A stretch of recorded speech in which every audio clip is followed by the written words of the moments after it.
cultures. So there is a question, I think, on that to really look at that article, to digest that and see, is that what he's seeing? Um, so social constructivism, you can see, kind of emerges out of hermeneutics, because if truth is dependent upon language and culture and history, uh, then individuals operating truth itself ought to be constructed by the folks within those traditions and or localities rather than imposed from outside. So earlier, you may think of someone like Paulo Freire here, which isn't far removed. Both Paulo Freire's notion of sort of the local construction of knowledge, but also his critique of sort of hegemonic power isn't that different than Foucault's, as he talks about. There's a lot of crossover there. So quickly, some strengths and challenges. You can take a look at that. I put that up there for you to decide and look through. I'm going to quickly move on to the next article, though. So now let's move on to Foucault. Foucault, it's a simple. I like this article because it summarizes his thought well without getting immersed in the sometimes very difficult writing that Foucault's Continental Philosophy is just sort of renowned for being a lot more difficult to grasp. There's longer arguments. There's a whole lexicon one has to enter into. So I think that Mills does a good job here in really representing the core of what Foucault, some of his main claims. So Foucault did a lot of his work. He originally comes out of sort of a post-Marxian tradition, and he has that sort of that call to transformation in knowledge and research and history itself. Right, how we do history is different post-Foucault, but he really wants to examine the institutional process at work, which establish or maintain and claim something as truth or as false. And as he's examining this in many of his studies, especially his studies on sexuality and prison population, he suggests that knowledge is always integrally linked with power, that all claims to knowledge are really claims, in some ways, assertions of power, that these sort of truths are what is right, and consequently then other truths that don't meet that are therefore then false.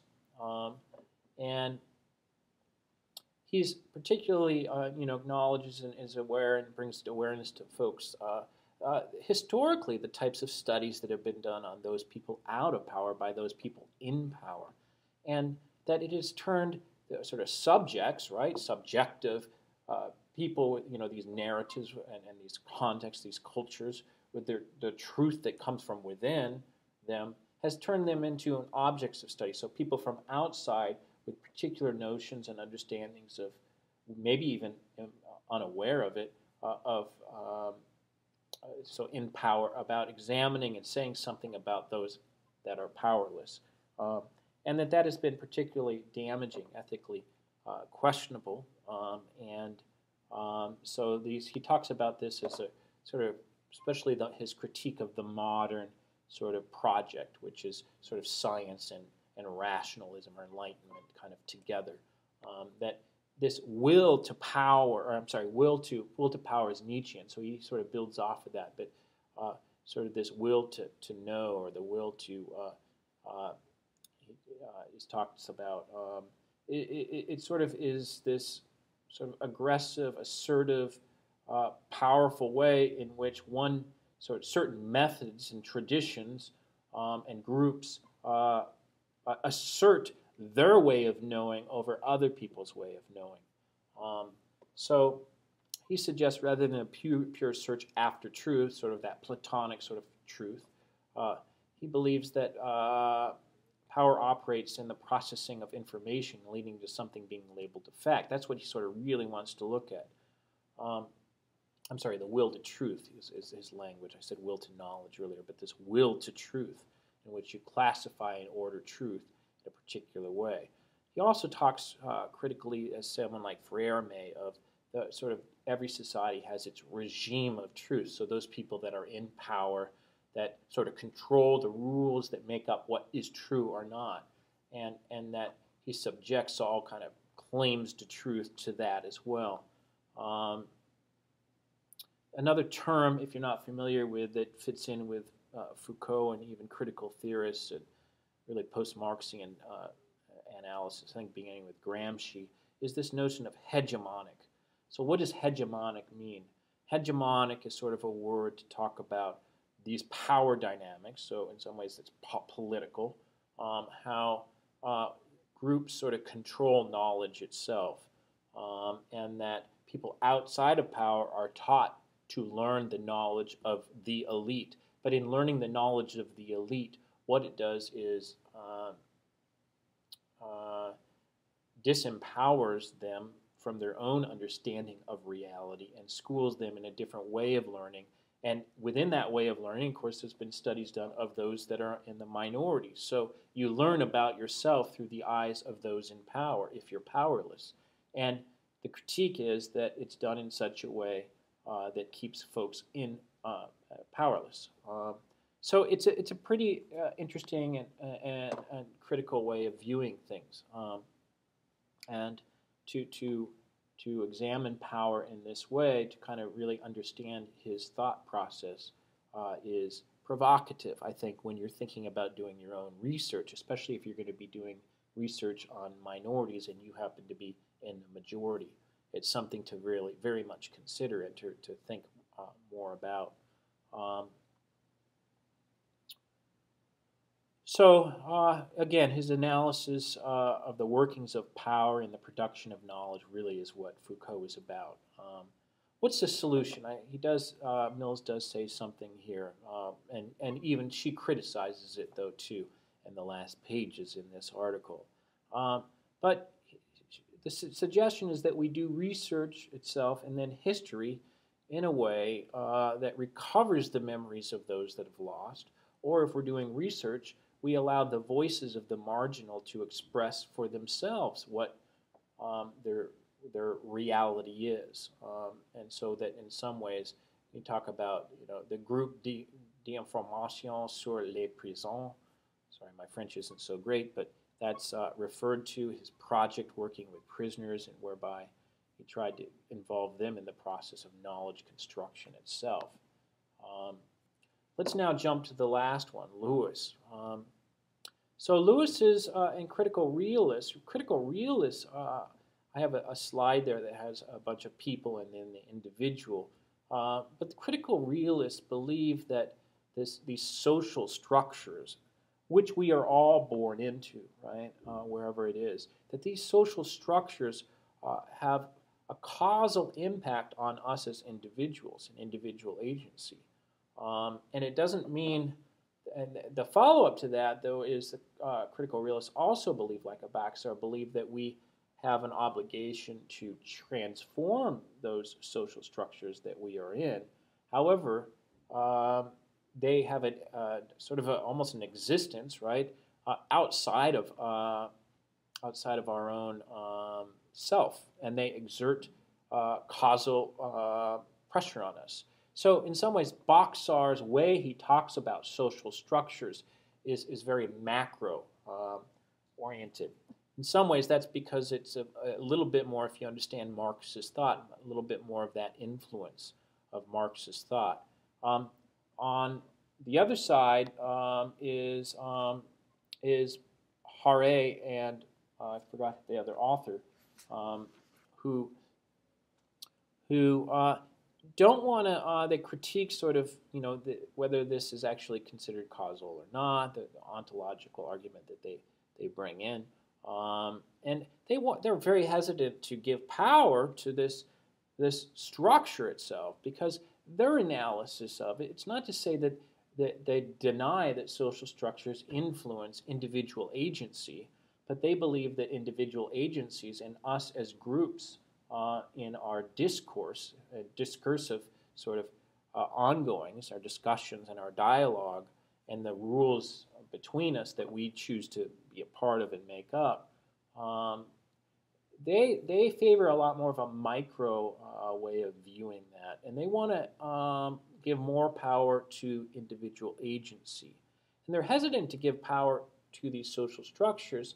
I think at the end of maybe the second page of Lewis's or analysis of their critique, um,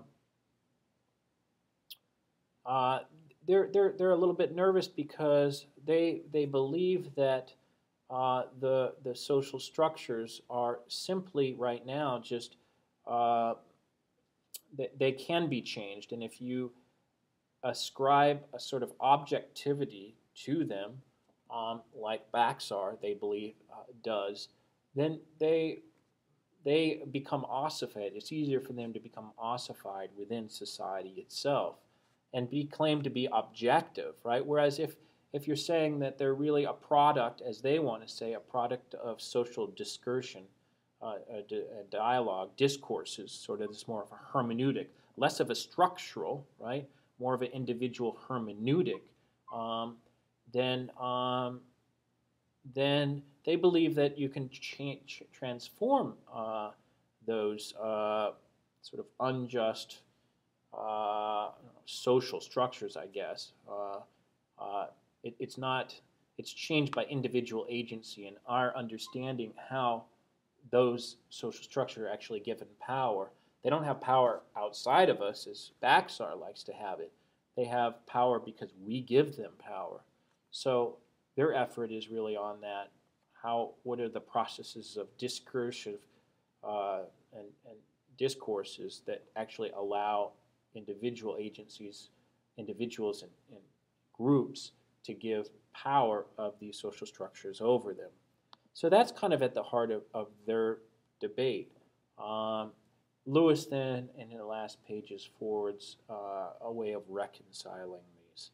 But as we walk back, let's sort of summarize what we've done here. So a continental philosophical approach to science is going to be critical on all accounts. It begins really with this notion, this phenomena, right? This difference between the noumena and the phenomena. Analytic philosophy focuses on sort of clarifying and understanding that noumena, whereas continental philosophy is a little bit more, it begins with the phenomenon and suggests that phenomena is constructed by our language, languages and culture and space, time, these sort of things that really then help us construct knowledge. Because of that, knowledge itself is a bit more relative. There's boundaries. It's better to talk about traditions and narratives of truth rather than one truth, like or the assertion of certain truths as more valid than others. There's some problems with that. I think we tried to highlight that with the article by Rorty. But then when we move into Foucault, he brings this sort of analysis of power, how power influences knowledge. And that's something really to think about when we're doing research with people. Also, the kind of methods that we're choosing to do research, I think it raises some important questions for us. Lastly, Lewis's article on this question of social structures and individual agency. Obviously, both are involved, but how that is done is still being worked out. There's some real disagreement on whether we ought to give power to the social structures in a macro analysis or power to how do we bring these changes, or do we bring it through helping individuals and groups understand the way in which discussions, dialogue, discursive process actually gives and allows or replicates sort of these social structures. Okay, thank you very much, and I look forward to enjoying your discussion online.